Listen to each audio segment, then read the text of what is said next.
Why is it always easier to fix someone else's problems than it is to fix your own? Hey, Obama, Bush, or whoever, go do this, go do that. But when it comes to you, oh, I was supposed to have my taxes paid by April. How was I supposed to know that? Hi, I'm William Haynes. We endorse Donald J. Trump, and this is going to be our next president of these United States.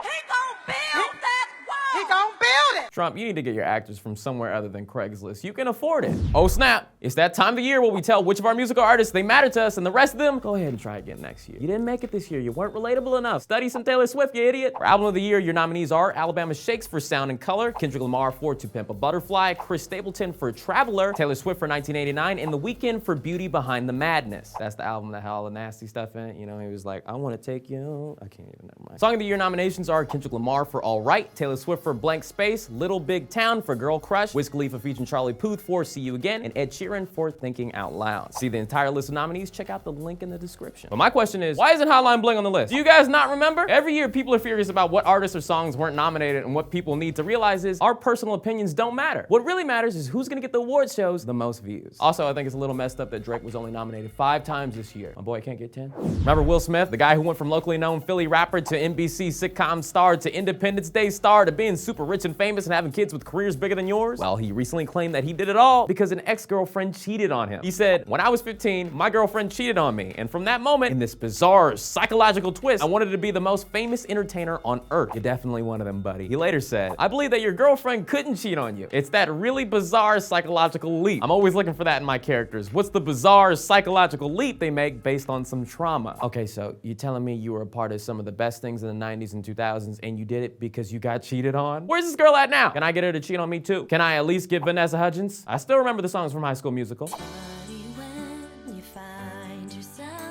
Last week, you may remember that Beijing issued an orange alert on their environment and everybody was like, damn, orange alert? What is we gonna do? You know how they act in China. Well, if you hate orange, don't be too alarmed because they changed it to a red alert. Will? Yeah.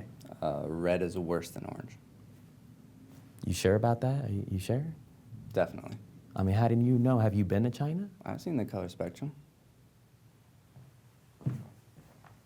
Readings of PM 2.5 particles climbed toward 300 micrograms per cubic meter on Monday, and analysts believe that they will continue rising before the air begins to improve. What a red alert means specifically is that for 3 days in a row, severe smog has been forecasted. Because of this, they're forced to close down schools, and people are only allowed to use their cars every other day. This is so bad. Humans have created a new natural disaster. Can somebody call Captain Planet? Humans today be like, all in favor, say pollute. Pollute! Pollute. Pollute! Obama got real this weekend. The threat from terrorism is real, but we will overcome it.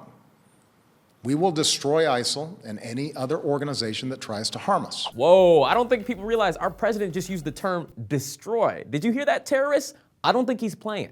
Our success won't depend on tough talk or abandoning our values or giving in to fear. That's what groups like ISIL are hoping for.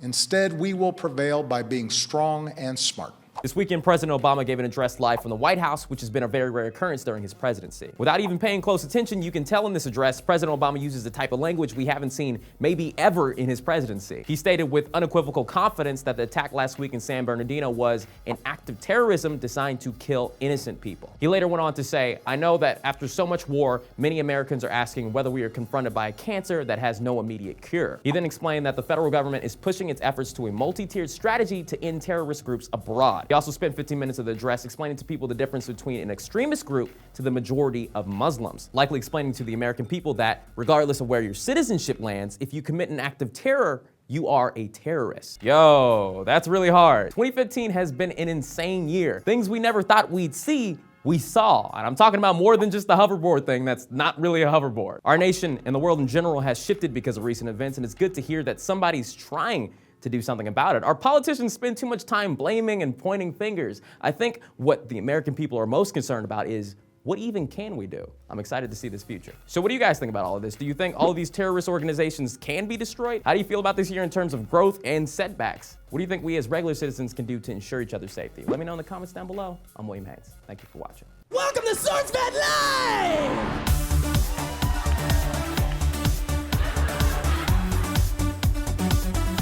I like you, you're cool. Welcome to our dance class.